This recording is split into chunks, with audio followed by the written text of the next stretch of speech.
Ariel dreams of the human world, ignoring all the warnings from her father, the king of the sea.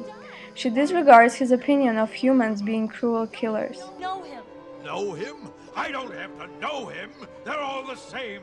Spineless, savage, harpooning fish eaters. Although we see that Ariel is a loving daughter, she still remains faithful to her dreams, even when warned of the negative nature of people. Breaking the stereotype of what women's dreams and desires represent, which is either romantic or materialistic happiness, we can notice that she meets Eric only later in the film, and prior to it she simply dreams of living a human life. Ariel doesn't care of all the treasures and wonders of the sea world. Instead, she is more fascinated with the simple idea of being human and living among them. Looking around here you think, sure, she's got everything. I've got gadgets and gizmos aplenty. I've got who's its and what's its galore. You want thingamabobs? I got 20. But who cares? No big deal. She does not fall in love with the rich and secure world where she is born. Unlike the stereotypical princesses of the fairy tales, Ariel rebels against her father and sacrifices her status and voice on the way to achieving her dreams. Men fall for the beauty. It's the message we get from most fairy tales. No princess found in Disney films is ever bad or average looking. No doubt, Ariel herself is the perfect image of today's ideal female. Yet what makes Prince Eric fall in love with her is not only her physical beauty, but the beauty of her voice. A girl rescued me. She was singing.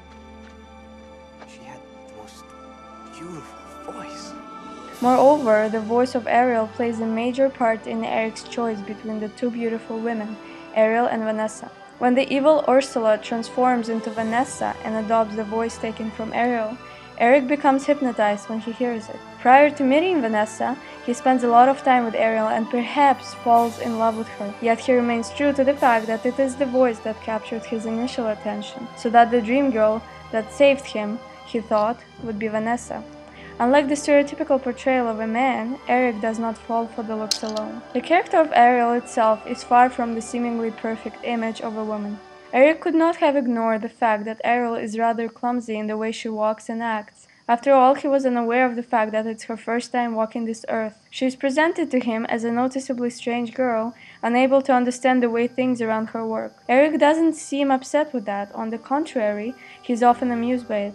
Even the fact that Ariel is mute does not prevent him from becoming interested and involved with her. This fact makes the Little Mermaid an exception from the norm, since the image of a princess here is not being idealized to the very last detail. In addition to what was said, Ariel, compared to many of the passive princesses of Disney films, never sits still.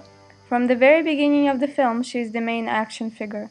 She first saves Eric, then makes up her mind to sacrifice her voice for the human legs, and after meeting Eric in person, she's the only one to make him fall in love with her and eventually receive a true kiss. She is the center figure of the movie, which does not quite fit into the stereotypical vision of women as passive beings and men as the primary decision makers and figures of action.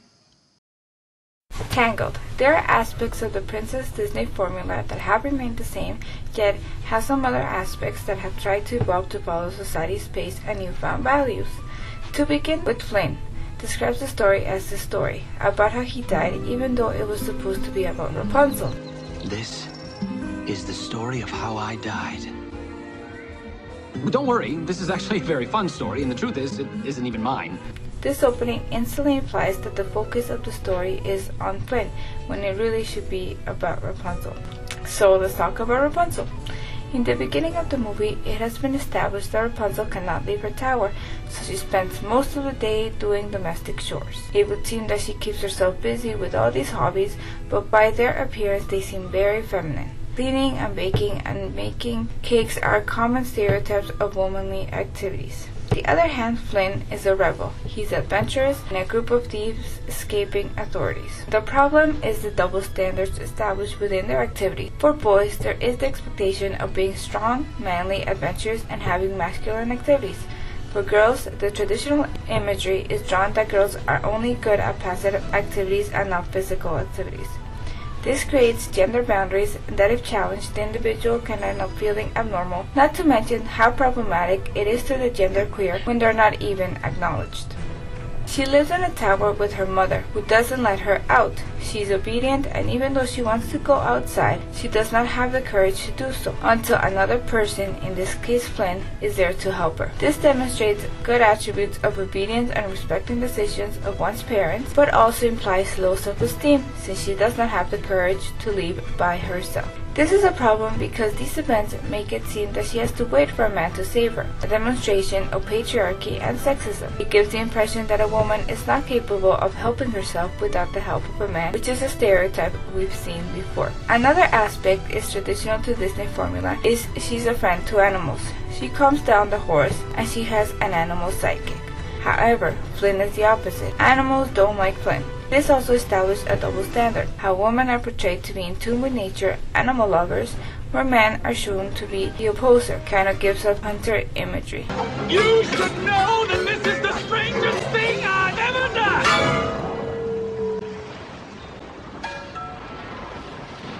How about 2 out of 3?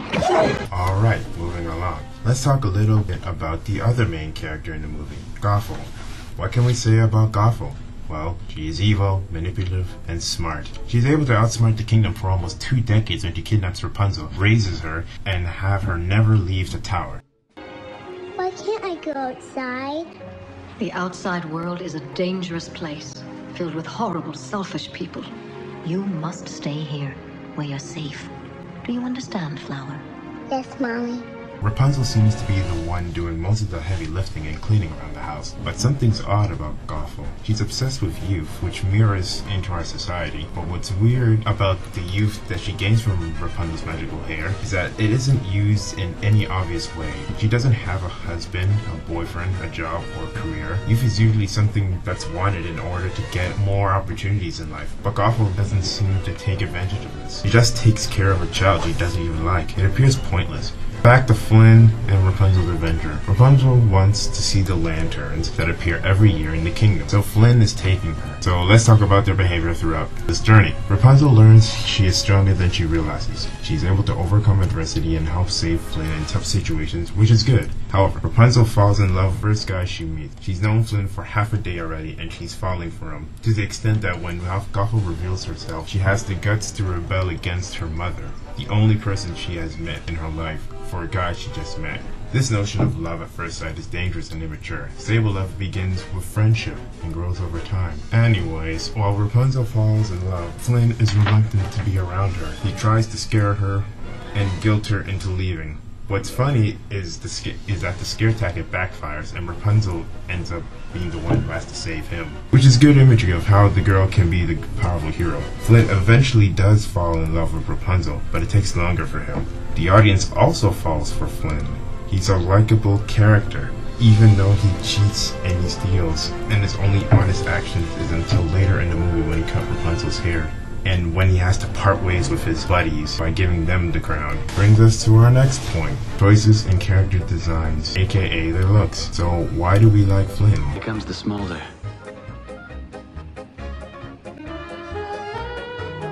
Because he is the only handsome one out of the thugs. He has a strong and athletic build. Does this make us believe he's the good guy because the other guys are ugly? How about Rapunzel? She's repeat, extremely thin, blonde, has a pink dress, and big green eyes. When her hair is considered magical, she is blonde. But when her hair loses that magic component, her hair turns brown. Brown is dull and is a drab color, while blonde and pink overgeneralized combination for girls. Lastly, there's Gothel, who has the horrible black, frizzy, unruly hair to match her evil personality, talent to witch imagery. However, she is too very thin. A chubby person is hard to see around here, especially a chubby woman. Us, I believe, getting kinda chubby. I'm just saying, 'cause I love you. Disney is one of the most predominant corporations in Western culture and the world. They have a big impact on audience of all ages, and these impacts may start very young due to Disney being a family-friendly company. Despite every good moral value that one may learn from Disney movies, especially their fairy tales, it would also be ideal to not take everything these films portray to be literal.